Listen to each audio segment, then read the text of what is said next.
Hello guys, welcome to the new story video. आज की कहानी का शीर्षक है सकारात्मक सोच। जैसा आप सोचते हैं वैसा ही आप बनते हैं।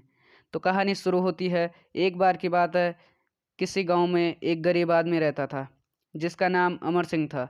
उसका एक लड़का भी था जिसका नाम निगम था। अमर सिंह व निगम किराए के कमरे में रहते थे। उसकी पत्नी का देहांत एक गंभीर बीमारी के कारण हो गया था, जिसके इलाज में काफ़ी रुपए लगे थे। अमर सिंह एक सेठ के यहाँ काम करता था। एक दिन निगम ने अपने पिताजी से कहा कि मैं भी आपके साथ काम पर जाऊंगा।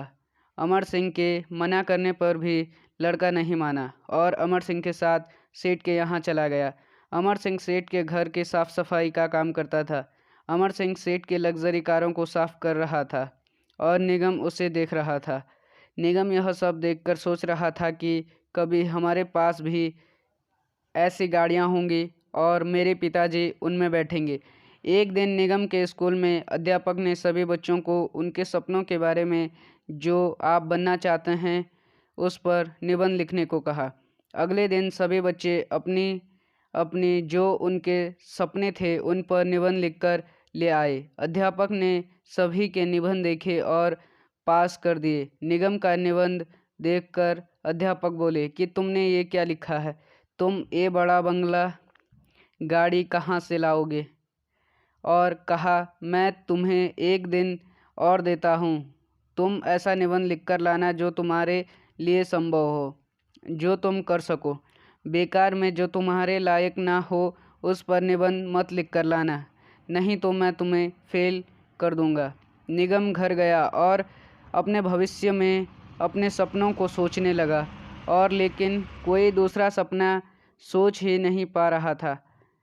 अगले दिन स्कूल में अध्यापक को निबंध दिखाया और बोला कि सर, आपको फेल करना है तो कर दो।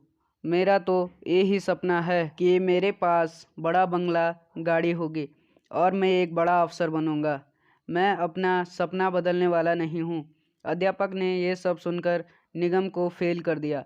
निगम ने अपनी पढ़ाई में बहुत मेहनत की, सभी परीक्षा में अव्वल आता था। कुछ सालों बाद एक ऑडिटोरियम में बहुत से लोग स्पीच सुनने के लिए आए हुए थे, जिसमें निगम के अध्यापक भी थे।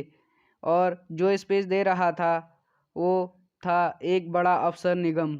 निगम ने अपने अध्यापकों को देखा और पास जाकर अध्यापकों से बोला, मैं वही लड़का हूँ जिसको आपने निबंध लिखने पर फेल कर दिया था। आज मैं कलेक्टर बन गया हूँ। मेरे पास बंगला है जिसके मैं सपने देखता था। अध्यापक को बड़ी शर्मिंदगी महसूस हुई। तो दोस्तों, इस कहानी से हमें यह सीख मिलती है कि हमें जो करना है सिर्फ वही करना है। उसे करने के लिए हमें पूरी मेहनत करनी चाहिए और एक लक्ष्य बनाकर उसी पर काम करना चाहिए, क्योंकि लक्ष्य बनाकर हम उसे हासिल कर सकते हैं। तो दोस्तों, आपको हमारी यह कहानी कैसी लगी कमेंट में बताएं, और यदि आप हमारे चैनल पर नए हैं तो चैनल को सब्सक्राइब करें।